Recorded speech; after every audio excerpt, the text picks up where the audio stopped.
નમસ્કાર, આપ જોઈ રહ્યા છો વાકશક્તિ ન્યૂઝ. હવે જોઈએ અગત્યના સમાચાર.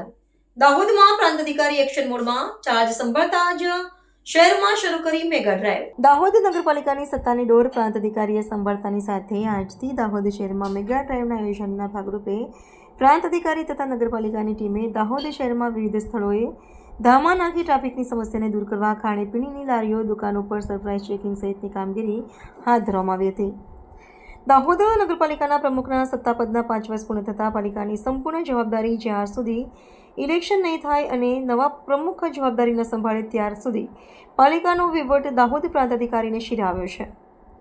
પ્રાંત અધિકારી દ્વારા દાહોદ શહેરમાં નગરજનોની ફરિયાદોને ધ્યાનમાં લઈ આજથી મેગા ડ્રાઈવનું આયોજન કરવામાં આવ્યું છે, જેમાં આજે પ્રથમ દિવસે પ્રાંત અધિકારી તથા તેમની સાથે દાહોદ નગરપાલિકાની સેનિટરી વિભાગની ટીમ, ફૂડ એન્ડ સેફ્ટી વિભાગની ટીમ અને અન્ય કર્મચારીઓની સાથે પ્રાંત અધિકારીએ દાહોદ શહેરના વિવિધ વિસ્તારોમાં તપાસ હાથ ધરી હતી, જેમાં ટ્રાફિકની સમસ્યાના નિવારણ માટે ફૂટપાથ પરથી લારી ગલ્લા પથારાવાળાને દૂર કરવામાં આવ્યા હતા.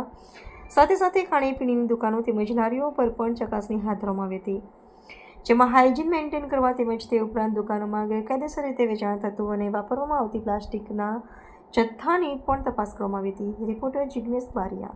અવારનવાર મળતી ફરિયાદો અને રજૂઆતોના આધારે શાકભાજીની દુકાનો, ફળફળાદીની લારીઓવાળા અને હંગામી દબાણદારોના પ્રશ્નોના કારણે મળતી ફરિયાદોના અનુસંધાને આજે દાહોદ નગરપાલિકામાં શરૂ કરવામાં આવેલી આ ડ્રાઈવની અંદર તમામ નગરપાલિકાનું તંત્ર જોડાયેલું છે. સાથે અમારા ચીફ ઓફિસર સાહેબ પણ છે અને આ કામગીરી સારી રીતે ચાલુ થઈ છે.